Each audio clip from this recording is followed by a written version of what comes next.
Assalamualaikum warahmatullahi wabarakatuh.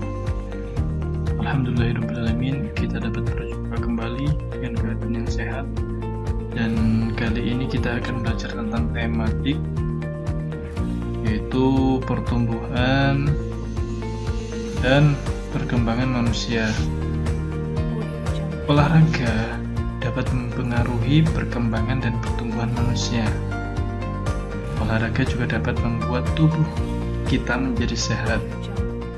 Tubuh yang sehat tidak akan mudah sakit dan juga terhindar dari berbagai penyakit. Dengan tubuh yang sehat, kita dapat tumbuh dengan baik. Kemudian rekreasi juga dapat mempengaruhi pertumbuhan dan perkembangan manusia. Dengan rekreasi bersama teman, guru, atau keluarga, kita semua menjadi lebih santai, memberikan kesempatan beristirahat pada tubuh dan pikiran agar tetap segar. Kalau kita di sekolah, kalau kita di rumah, itu setiap hari belajar, nanti itu pikiran kita itu akan capek. Otomatis kita perlu rekreasi. Di tempat rekreasi biasanya dapat kita temui penjual tiket masuk dan para pedagang asongan. Harga tiket masuk dan harga barang atau makanan biasanya ada yang ribuan, puluh ribuan, bahkan ratusan ribuan. Kalau dulu kita puncak tema kelas 1 ke Eco Green, yaitu harga tiket benar 70 sampai 90.000, atau bahkan ada yang 150.000 tergantung paket yang kita ambil. Kemudian kamu tentu pernah melakukan jual beli di tempat rekreasi. Salah satu pengetahuan yang diperlukan dalam menjual beli adalah pengurangan. Nah, kenapa sih kita harus belajar tentang pengurangan? Apabila kita mau transaksi jual beli itu, kalau kita tidak menguasai tentang pengurangan, penjumlahan, nanti itu kita akan mudah dibohongi oleh orang. Misalnya kita membeli kue seharga 3.000, ternyata kita uang kita 5.000, kemudian kita dikasih kembalian 1.000. Nah, itu berarti kita sudah dibohongi. Seharusnya kan kembaliannya itu Rp2.000. Kemudian selanjutnya coba kamu pelajari pengurangan dengan bilangan ribuan. Nah, di situ ada contoh pengurangan tanpa teknik meminjam. Di situ ada angka 5.478 dikurangi 1.254. Kita akan menggunakan pengurangan secara bersusun. Ribuan, ratusan, puluhan, dan satuan. Diperhatikan kembali, setiap angka ribuan itu lurus dengan ribuan.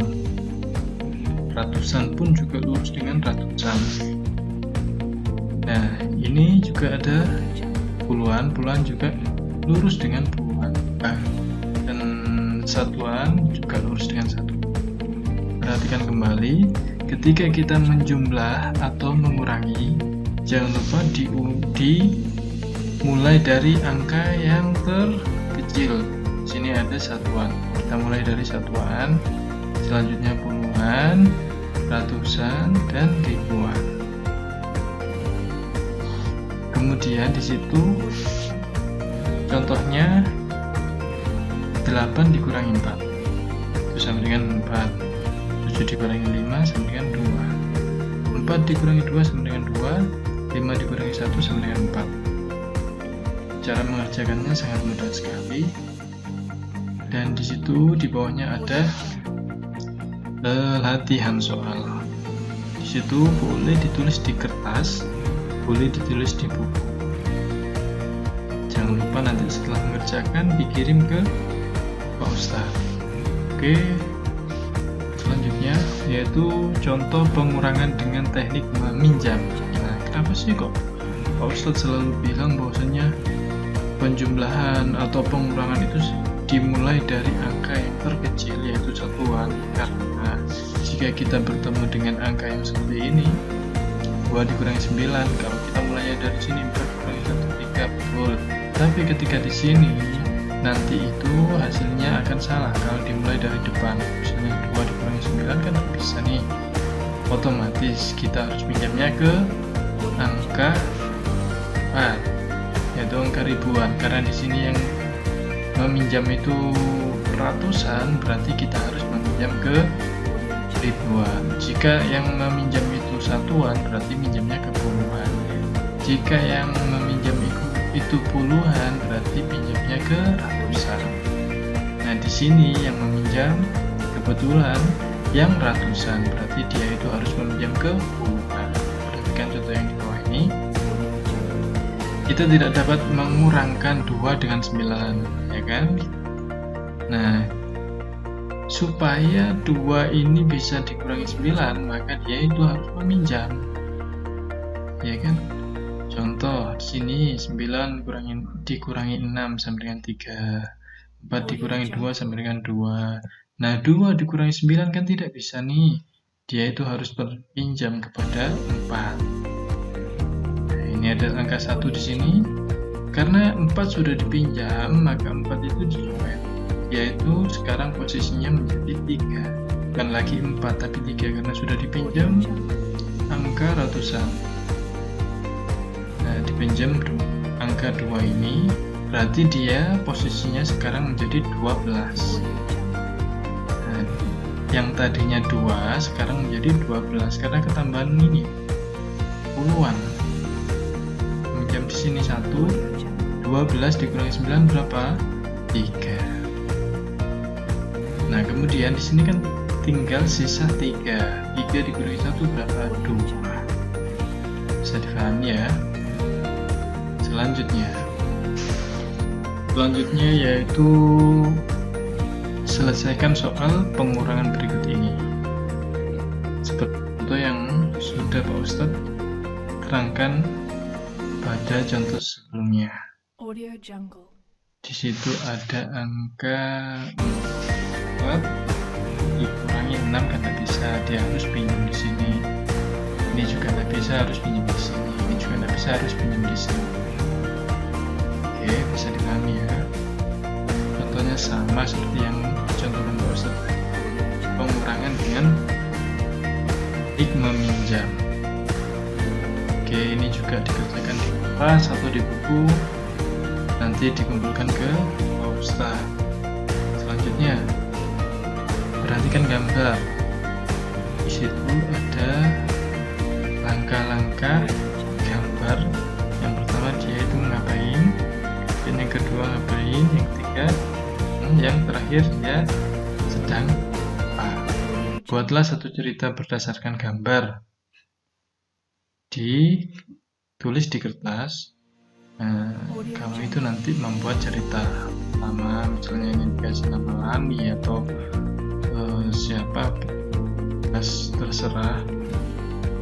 Nanti ditulis langkah-langkahnya, ceritanya itu dia lagi ngapain, sampai dia itu tidur. Oke, bisa dipahami ya. Selanjutnya, setiap hari kita melakukan kegiatan, tubuh kita menjadi lelah dan butuh istirahat. Salah satu cara tubuh kita beristirahat adalah tidur. Saat tidur, badan terasa lebih santai dan tidak tegang. Manusia juga mengalami pertumbuhan saat tidur. Perhatikan di sini. Di sini ada poin bahwasanya manusia juga mengalami pertumbuhan saat tidur. Nah, perlu diketahui bahwasanya ketika kita itu tidur, kita itu mengalami pertumbuhan. Nah, oleh karena itu kita perlu tidur yang cukup untuk kesehatan tubuh kita. Tidur juga tidak boleh terlalu lama karena membuat badan menjadi lemas dan tidak segar. Ada hal-hal yang dilakukan sebelum tidur, yaitu cara berdoa setiap agama pun berbeda-beda. Kita harus menghargai perbedaan tersebut.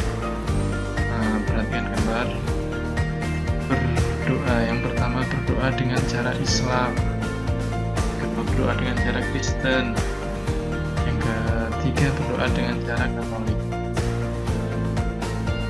kemudian berdoa dengan cara Hindu, berdoa dengan cara Buddha, yang terakhir berdoa dengan cara Konghucu. Kita pada pembahasan selanjutnya kita sudah pelajari bahwasanya di Indonesia itu ada 6 agama, yaitu agama Islam. Kemarin kalian sudah hafalkan ada Islam, Kristen, Katolik, Hindu, Buddha, dan terakhir Konghucu. Nah, di situ ada pertanyaan di bawahnya. Bagaimana cara kamu berdoa? Dan ceritakan melalui tulisan. Nah, kalau kita di sekolah itu ada sikap berdoa. Nah, itu ditulis sikap berdoa, tangan diangkat, dan seterusnya. Kemudian yang terakhir, pasangkan soal di bawah ini dengan benar. Itu ada soal pengurangan. Itu dipasangkan, jangan lupa dikerjakan dulu, disusun dengan cara bersusun. Oke, tidak ada yang perlu ditanyakan, sudah jelas semuanya. Dan terima kasih, semoga bermanfaat. Selamat mengerjakan dan sampai jumpa pada pertemuan selanjutnya. Assalamualaikum warahmatullahi wabarakatuh.